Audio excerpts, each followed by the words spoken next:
राज्यपालों के सम्मेलन में प्रमुख रूप से उपस्थित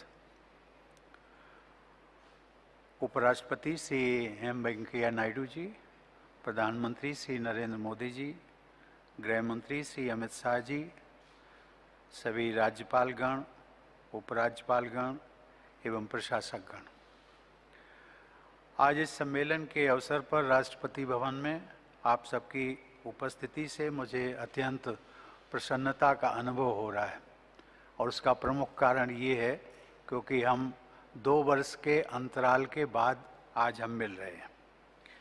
नवंबर 2019 में आयोजित पिछले राज्यपाल सम्मेलन के बाद नियुक्त हुए सभी राज्यपालों और उपराज्यपालों को भी मैं बधाई देता हूँ।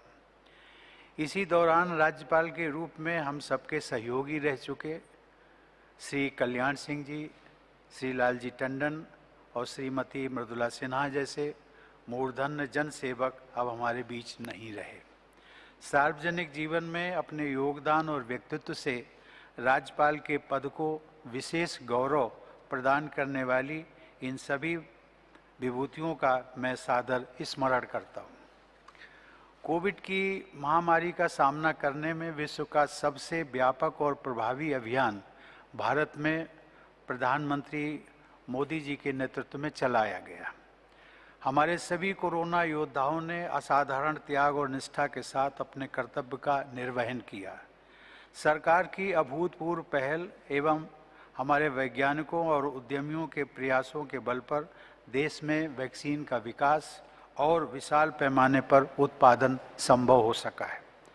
आज 108 करोड़ से भी अधिक वैक्सीनेशन करके देशवासियों को महामारी से बचाने के अभियान में हम तेजी से आगे बढ़ रहे हैं। इसके साथ ही हम विश्व समुदाय की सहायता भी कर रहे हैं। भारत की वैक्सीन मैत्री पहल की सराहना विश्व स्तर पर हो रही है। इस सम्मेलन के प्रतिभागियों के लिए यह संतोष का विषय है कि कोविड की आपदा का सामना करने में राज्यपालों ने भी अपना सक्रिय योगदान किया। लॉकडाउन के आरंभ होने के 2 दिन बाद ही 27 मार्च 2020 और उसके बाद 3 अप्रैल को मैंने और उपराष्ट्रपति जी ने राज्यपालों के साथ राज्य स्तर पर किए जा रहे उपायों पर चर्चा की। विभिन्न राज्यों द्वारा जन सामान्य की कठिनाइयों को कम करने के उद्देश्य से अलग अलग राज्यों में अपनाई जा रही बेस्ट प्रैक्टिसेस को भी साझा किया। अनेक राज्यों ने दूसरे राज्यों के अच्छे प्रयासों को अपनाया। इन समग्र प्रयासों के परिणाम स्वरूप हमारे देश ने अनेक विकसित देशों की तुलना में कोविड की आपदा का सामना बेहतर ढंग से किया। मित्रों, अनेक वैश्विक मुद्दों पर भारत की संकल्पबद्धता और क्षमता की सराहना विश्व समुदाय द्वारा की जा रही है। हाल ही में, जैसा कि गृह मंत्री जी ने भी उल्लेख किया, ग्लासगो में आयोजित COP26 शिखर सम्मेलन में विश्व समुदाय के सम्मुख ये स्पष्ट किया गया कि भारत एकमात्र ऐसी बड़ी अर्थव्यवस्था है जिसने पेरिस कमिटमेंट के तहत ठोस प्रगति की है और नियत समय पर लक्ष्यों को प्राप्त करने की स्थिति में है। साथ ही क्लाइमेट चेंज की वैश्विक समस्या से निपटने की दिशा में भारत ने विश्व समुदाय के हित में अपना योगदान देने के लिए 5 प्रमुख लक्ष्य तय किए हैं। उनका मैं उल्लेख करना चाहूँगा। वर्ष 2030 तक देश की नंबर 1 नॉन फॉसिल ऊर्जा उत्पादन क्षमता को 500 गीगावाट तक पहुंचाना। नंबर 2 आधी ऊर्जा आवश्यकताओं को रिन्यूएबल एनर्जी से पूरा करना। नंबर 3 प्रोजेक्टेड कार्बन एमिशन में 1 बिलियन टन की कमी करना। और नंबर 4 अर्थव्यवस्था की कार्बन इंटेंसिटी 45% से भी कम करना। इसके साथ ही वर्ष 2070 तक नेट जीरो एमिशन का लक्ष्य हासिल करना। ये हमने 5 लक्ष्य रखे।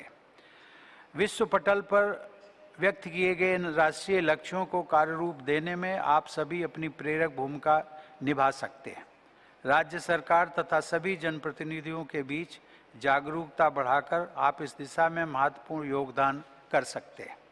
कुलाधिपति के रूप में आप सभी होते हैं अपने स्टेट यूनिवर्सिटीज़ के, you happen to be the chancellor.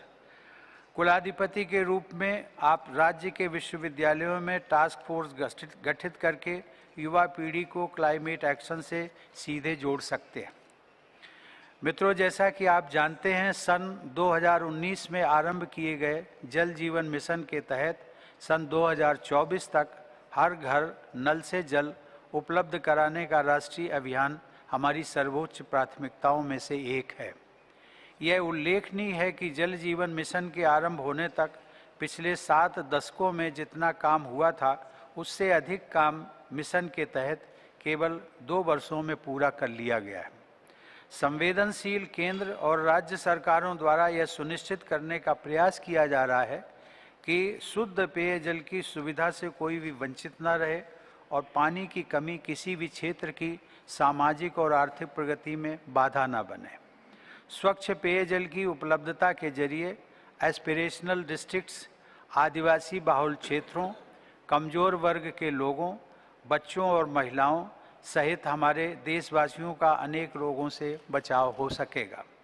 जल का संचय व संरक्षण करने और गुणवत्ता बनाए रखने के प्रति गांव-गांव में लोगों को जागरूक बनाने के प्रयास किए जा रहे हैं। सबकी भागीदारी और सबकी जिम्मेदारी के जरिए सभी ग्रामवासियों को सैनिटेशन, हाइजीन, वाटर इनलाइटेंट यानी स्वच्छता, साफ सफाई तथा जल के प्रति जागरूक बनाना आवश्यक है। स्वच्छ भारत मिशन की तरह जल जीवन मिशन भी एक जन आंदोलन का रूप ले रहा है। शिक्षण संस्थानों तथा सरकारी और गैर सरकारी संगठनों की जल जीवन मिशन में सक्रिय भागीदारी सुनिश्चित करके आप सभी इस जन आंदोलन को और भी मजबूत बना सकते हैं। हमारे देश में अनुसूचित जनजातियों के विकास पर विशेष ध्यान देने के उद्देश्य से कुछ क्षेत्र संविधान की 5वीं और 6ठी अनुसूची में उल्लिखित हैं। इन क्षेत्रों के विकास में राज्यपालों की विशेष संवैधानिक भूमिका होती है। इन जनजातियों की प्रगति में योगदान देकर आप सब देश के समावेशी विकास में अपनी भूमिका निभा सकते हैं। पिछले वर्ष राष्ट्रीय शिक्षा नीति 2020 पर आयोजित वर्चुअल कॉन्फ्रेंस में मैंने और उपराष्ट्रपति जी ने राज्यपालों के साथ विचार विमर्श किया था। राष्ट्रीय शिक्षा नीति की अनुशंसाओं को कार्यरूप देने में आप सभी राज्यपालों की महत्वपूर्ण भूमिका है। कुलाधिपति के रूप में आप सब लोग युवा भारत के निर्माण की प्रक्रिया से सीधे तौर पर जुड़े हुए हैं। राष्ट्र निर्माण की दृष्टि से यह बहुत बड़ी जिम्मेदारी है। मुझे विश्वास है कि शिक्षा के क्षेत्र में आपके योगदान के बल पर भारत को नॉलेज सुपर पावर बनाने का हमारा राष्ट्रीय लक्ष्य अवश्य सिद्ध होगा। आज के सम्मेलन में चर्चा का एक और भी महत्वपूर्ण विषय है बेस्ट प्रैक्टिसेस एट राजभवन। इस संदर्भ में यह उल्लेखनीय है कि टीबी के उन्मूलन, रेड क्रॉस संस्था से संबद्ध गतिविधियों तथा सैनिक वेलफेयर बोर्ड की जिम्मेदारियों से आप सभी सीधे तौर पर जुड़े हुए हैं। मैं आशा करता हूं कि अपनी रिपोर्ट तथा प्रस्तुतियों में आप सब इन विषयों पर भी विशेष प्रकाश डालेंगे तथा अपनी बेस्ट प्रैक्टिसेस साझा करेंगे। साथ ही कोरोना की आपदा का सामना करने के दौरान जन कल्याण कार्यों तथा वैक्सीनेशन में तेजी लाने के प्रयासों को भी आप रेखांकित करें। व्यापक स्तर पर मनाए जा रहे आज़ादी के अमृत महोत्सव के उपलक्ष्य में राज्य स्तर पर हो रहे कार्यक्रमों की भी जानकारी आप सब साझा करें। इसके अलावा आपके मार्गनिर्देशन में संचालित शिक्षण संस्थानों की नई पहलों तथा विशिष्ट उपलब्धियों पर भी जानकारी प्रदान करेंगे। संयुक्त राष्ट्र संघ द्वारा अपनाए गए सस्टेनेबल डेवलपमेंट गोल्स के तहत वर्ष 2030 तक ट्यूबरकुलोसिस यानी टीबी के उन्मूलन का वैश्विक लक्ष्य तय किया गया है, परंतु भारत ने इस लक्ष्य को हम यह निश्चित किया है कि इस लक्ष्य को हम 5 वर्ष पहले ही अर्थात वर्ष 2025 तक हासिल कर लेंगे। इसके लिए टीबी मुक्त भारत अभियान चलाया जा रहा है। राज्य स्तर पर इस जन कल्याणकारी अभियान के संरक्षक के रूप में टीबी का शीघ्रता से उन्मूलन करने के प्रयासों को आप प्रभावी नेतृत्व प्रदान कर सकते हैं।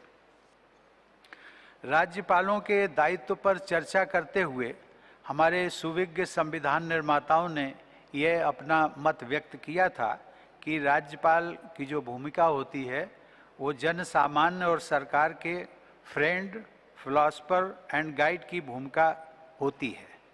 राष्ट्रीय लक्ष्यों के प्रति लोगों में जागरूकता उत्पन्न करने तथा जन भागीदारी सुनिश्चित करने में आप सबकी यह भूमिका बहुत महत्वपूर्ण है। मैं आप सभी राज्यपालों को स्मरण कराना चाहता हूं कि आप सब अपने राज्य की जनता के कल्याण और सेवा में समर्पित रहने के लिए वचनबद्ध हैं।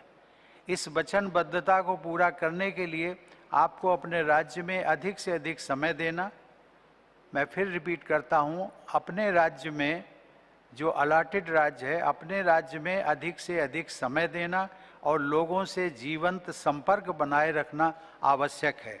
वैसे भी लोकतंत्र में हम सबको आम जनमानस के साथ कंटिन्यूड कनेक्टिविटी बनाए रखनी चाहिए। मुझे विश्वास है कि आप सभी ने अपने अपने राज्यों के सभी जिलों और उन जिलों के ग्रामीण क्षेत्रों में किसी न किसी कार्यक्रम के माध्यम से प्रवास अवश्य किया होगा।